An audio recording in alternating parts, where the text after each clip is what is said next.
আমেদাবাদে travel and tourism একটা খুব দারুণ ব্যাপার। এখানে সরকার ট্রাভেল অ্যান্ড ট্যুরিজমকে খুব প্রমোট করছে গোটা গুজরাটে।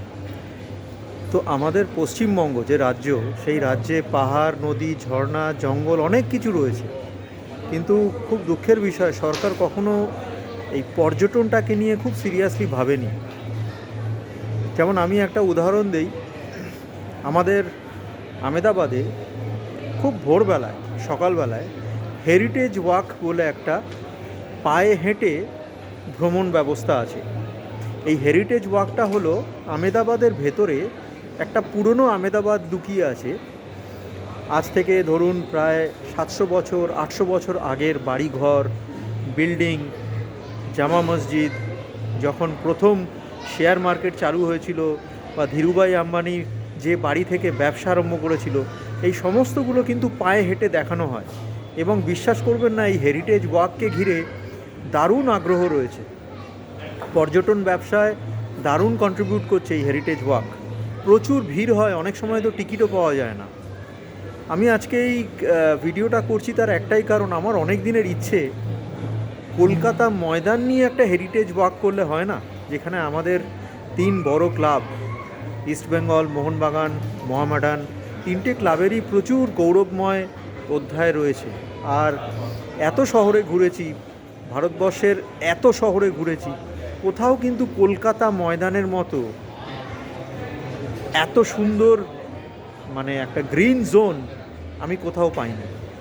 কলকাতা ময়দানের, বিশেষ করে শীতের কুয়াশার চাদরে ঢাকা কলকাতা ময়দানের একটা আলাদা সৌন্দর্য রয়েছে, যেটা আমি আর কোনো শহরে কখনো পাইনি।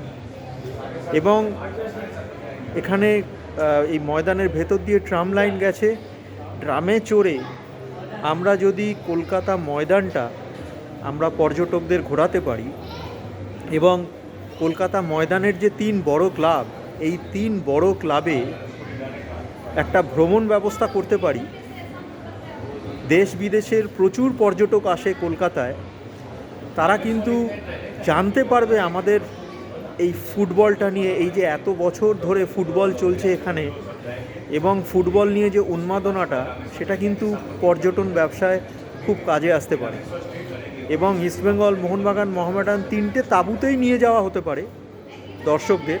এবং কলকাতা ময়দানে শীতের কুয়াশায় ঢাকা শীতের সকালে ওই যে পায়ে শিশির বিন্দুগুলো লাগে, এক অদ্ভুত অনুভূতি। এবং ছোট ছোট ছেলেরা বা বিভিন্ন বয়সের ছেলেরা ফুটবল খেলছে, ক্রিকেট খেলছে। এত সুন্দর ময়দান আমি ভারতবর্ষে আর কোনো শহরে দেখিনি। আমরা তো এটাকে নাম দিতে পারি যে গ্রিন ওয়াক বলে, অর্থাৎ একটা সবুজে ঘেরা একটা পায়ে হেঁটে ভ্রমণ ব্যবস্থা। এবং সেখানে ট্রাম থাকতে পারে, সেখানে ঘোড়ার গাড়ি থাকতে পারে, সেখানে আমরা তিনটে বড় ক্লাবে নিয়ে যেতে পারি। মাঝখানে ছোট ছোট ক্যান্টিন রয়েছে, যেমন আমেদাবাদে হেরিটেজ ওয়াকে অথেন্টিক গুজরাতি ব্রেকফাস্ট করানো হয়, তেমনি আমাদের কলকাতায় এই যে ময়দানে প্রচুর ভালো ভালো ক্যান্টিন রয়েছে। পুলিশ ক্যান্টিন, কাস্টমস ক্যান্টিন, ইস্টবেঙ্গলের ক্যাফেটেরিয়া রয়েছে, বা মোহনবাগানের ক্যান্টিন রয়েছে, বা মোহামেডান ক্লাব তাবুও এখন খুব সুন্দর করেছে। আমি বাইরে থেকে যতবার গেছি আমার ভীষণ ভালো লেগেছে মোহামেডান ক্লাব তাবু দেখে, যদিও আমার ভেতরে ঢোকার সৌভাগ্য হয়নি। কেন আমরা এই এত বছরের যে একটা ঐতিহ্য আমাদের ফুটবলের, এবং কলকাতা ময়দানের যে একটা সৌন্দর্য, রেস কোর্স রয়েছে যেখানে সেখানে ঘোড়া ঘুরে বেড়াচ্ছে, ছেলেমেয়েরা ফুটবল খেলছে, একটা দারুণ রোমান্টিক একটা ব্যাপার। দুধারে গাছ, গাছের মাঝখান দিয়ে রেল লাইন গেছে, ট্রাম লাইন গেছে, এবং সেই ট্রাম লাইন দিয়ে পায়ে হেঁটে গল্প করতে করতে একটা দারুণ একটা পর্যটন ব্যবস্থা হতে পারে। কিন্তু দুঃখের বিষয়, আমাদের যারা সরকার রয়েছে, এর আগে যারা রাজ্যে ছিল ক্ষমতায়, বা এখন যারা রাজ্যে রয়েছে ক্ষমতায়, তারা কিন্তু সেভাবে ব্যাপারটা নিয়ে ভাবে না, এবং এটা আমাকে খুব হতাশ করে। একটা দারুণ গ্রিন ওয়াক কিন্তু আমাদের একটা হেরিটেজ ওয়াকের মধ্যে পড়তে পারে। এবং তিনটে ময়দানে, কলকাতার তিন ময়দানের ক্লাব তো এত বছরের পুরনো ঐতিহ্যশালী, তাই তাদেরকে ঘিরে একটা পর্যটন ব্যবস্থা করা যেতেই পারে। এবং আমি নিশ্চিত এই পর্যটন ব্যবস্থার ফলে আমাদের বাংলার ফুটবল নিয়ে বা ভারতবর্ষের ফুটবল নিয়েও অনেকে জানতে পারবে।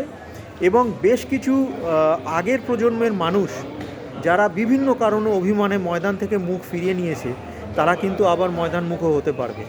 আমি রাজ্য সরকারকে অনুরোধ করব, আপনাদের তো অনেকেই আছে যারা কলকাতার 3 প্রধানের বিভিন্ন অনুষ্ঠানে উত্তরীয় পরে বা জার্সি পরে বক্তৃতা দেন বা সমর্থকদের উদ্বুদ্ধ করেন। এই ব্যাপারটাকে নিয়ে একটু ভাবুন না। এই ধরনের ক্রিয়েটিভ আইডিয়া যদি আমাদের মতো সাধারণ মানুষের মনে আসতে পারে, আপনাদের মনে তো আরও বেশি করে আসা উচিত। কেননা আপনারা আমাদের জনগণকে প্রতিনিধিত্ব করছেন। আপনাদের থেকে তো এই জিনিসগুলো বা এই ব্যাপারগুলো আরও বেশি করে আমরা আশা করতেই পারি। বাংলার ফুটবলকে বাঁচাতে, কলকাতার ফুটবলকে বাঁচাতে এবং কলকাতার ফুটবলকে আরও বেশি করে পরিচিত করতে আমরা কিন্তু এই পর্যটন ব্যবস্থাকে আমরা কাজে লাগাতে পারি। ভিক্টোরিয়া মেমোরিয়াল থেকে শুরু করে একদম পায়ে হেঁটে কলকাতা ময়দান, প্রথমে মোহামেডান ক্লাব, তারপরে ইস্টবেঙ্গল, একদম শেষে মোহনবাগান, মাঝখানে পুলিশ ক্যান্টিন, কাস্টমস ক্যান্টিনে চা, সিঙ্গারা বা টোস্ট, চিকেন স্টু, আহা অসাধারণ, একটা বেশ দারুণ ব্যাপার হতে পারে। কেউ কি কখনো ভেবেছে এই ব্যাপারটা নিয়ে? আমি এই ভিডিওটা করলাম, হয়তো আমার এই কথা অনেকের কাছে হাস্যকর লাগতে পারে বা হয়তো আজগুবি লাগতে পারে। আমি এসবের পরোয়া করি না, আমার মনে এলো তাই আমি শেয়ার করলাম। আপনাদের কেমন লাগলো বা আপনাদের এই বিষয়ে কী মতামত যদি আমাকে জানান, আমি খুব খুশি হব। ঠিক আছে, দেখা হবে খুব শিগগিরই।